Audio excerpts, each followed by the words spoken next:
Il y a quelques jours, Éric Groven, directeur immobilier du réseau France au sein de Société Générale, était sur le plateau de Smart Patrimoine pour décrypter les dynamiques à l'œuvre en matière d'immobilier résidentiel. Regardez. D'abord, on peut dire que le marché immobilier du résidentiel en cette fin 2023 est très perturbé.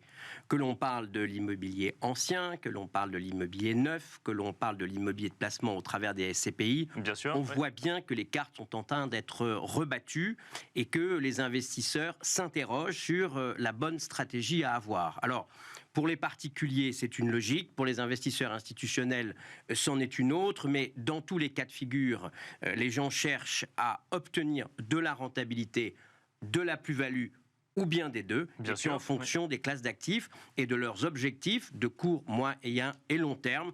Ils s'adaptent, ils s'ajustent, et c'est cette période d'ajustement qui est difficile à saisir et à comprendre. Et pourtant, il n'y a pas un jour où ne sort un nouvel article sur la crise de l'immobilier européenne, mondiale, française, c'est incroyable. C'est sûr qu'il y a quand même beaucoup de questionnements en matière de valorisation, en matière de coût du financement, et donc du coup on essaie de comprendre si on est sur une dynamique ou en tout cas une transition qui va durer 1 an, qui va durer 6 mois, et surtout quel va être l'avenir de l'immobilier et notamment de cet immobilier d'investissement résidentiel.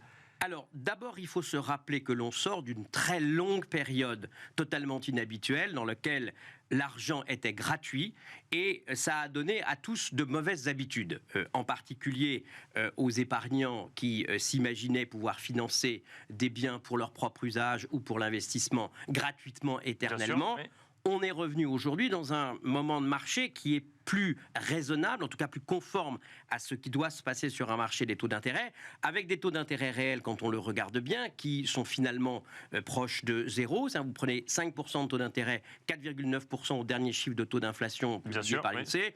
Finalement, moi je me rappelle, il n'y a pas si longtemps que ça, des taux à 9% et à 10%. Donc, ce qui a fait la difficulté, c'est l'ajustement extrêmement brutal des taux d'intérêt.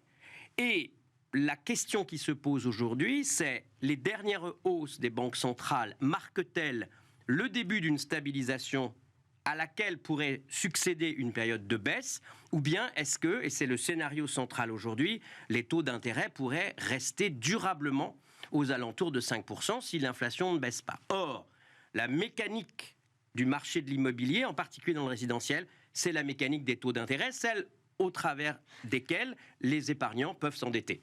Des taux d'intérêt qui resteraient élevés, est-ce que ce serait forcément une mauvaise nouvelle? Parce qu'effectivement, on imagine que c'est toujours mieux pour investir en immobilier d'emprunter pas cher, mais avoir un horizon au moins un peu plus clair sur ce sujet du coût du financement, est-ce que ça pourrait pas relancer un peu une dynamique sur l'investissement résidentiel? Si, mais d'abord, il faut que les investisseurs, les épargnants, les accédants s'habituent à cette nouvelle normalité. Bien sûr. Et ça n'est pas encore le cas. Et donc, il faut qu'il y ait une baisse des valorisations, forcément? Il faut qu'il y ait une baisse des valorisations, et puis surtout, il faut que, ce que l'on n'a pas aujourd'hui, le marché des taux d'intérêt trouve une direction. Autrement dit, on est là et ça va continuer à monter, ou on est là et ça va redescendre. Ça, aujourd'hui, on ne sait pas le dire. Et donc, l'incertitude liée à l'absence de direction des taux a pour conséquence un gel des transactions, ou en tout cas une baisse formidable. Je regardais les chiffres de l'année dernière dans l'ancien 1 200 000 transactions, et on parle pour cette année de 850 à 900 000 transactions. C'est une baisse considérable. Donc, dans une crise immobilière, le marché commence par se stériliser, il ne bouge plus, les valorisations ensuite s'ajustent, mais dans un deuxième temps seulement.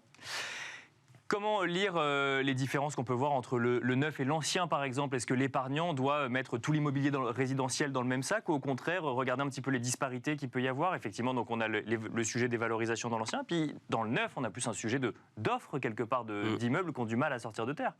Alors, d'abord, je voudrais profiter de ce moment pour rappeler quand même en matière d'immobilier quelques règles de base en période de crise à la destination des gens qui nous écoutent. La première des choses, elle est triviale, mais en immobilier, c'est comme en bourse, tant qu'on n'a pas vendu, on n'a pas perdu. Ça veut dire que ma première recommandation est de dire, si vous n'avez pas d'urgence personnelle à vendre et à réaliser votre immobilier, gardez-le. C'est le plus mauvais moment pour mettre un bien sur le marché. Je pense que la première règle, c'est tant qu'on n'a pas vendu, on n'a pas perdu. Ça, c'est la première chose.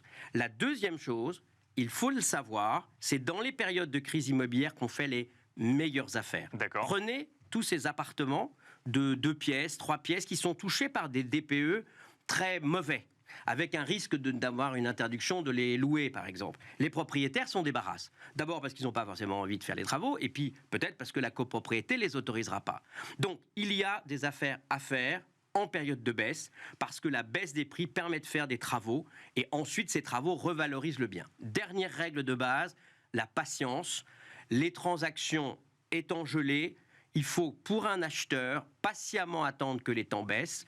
On pouvait, dans la période dorée, signer un appartement en quelques jours, voire quelques semaines. Maintenant, c'est quelques mois. Donc, ouais. Patience pour ne pas se précipiter à vendre, patience dans la transaction, et puis capacité à intervenir pour capturer des opportunités quand il y en a, et il y en a.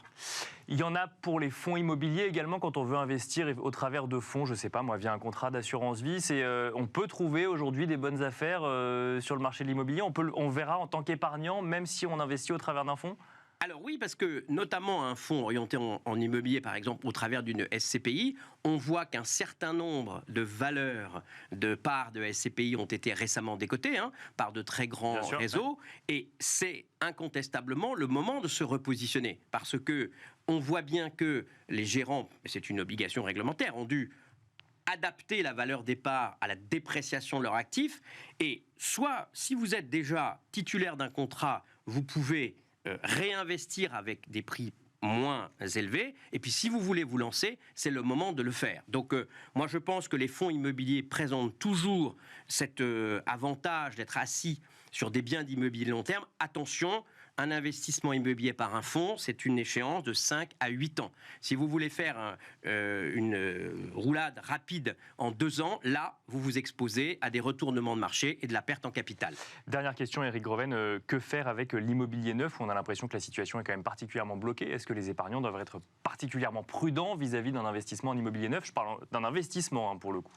Alors, d'abord, il faut profiter du Pinel jusqu'à la fin de l'année parce que les dispositions existent encore et il y a encore cette niche fiscale. Vous savez qu'elle va disparaître. Donc, le premier conseil, c'est utilisons les dispositifs fiscaux tant qu'ils existent. Ensuite, lorsque le dispositif fiscal aura disparu, acheter un bien pour l'investir et le louer pour préparer sa retraite, préparer des compléments de revenus, préparer sa transmission, c'est toujours une bonne idée. Mais aujourd'hui, face à la difficulté d'écoulement des stocks, les promoteurs, sous une forme ou sous une autre, accordent des remises qui peuvent être importantes. Donc, là encore, patience, se positionner sur un bien et la force des choses fera que les prix finiront par baisser dans des proportions qui peuvent être importantes.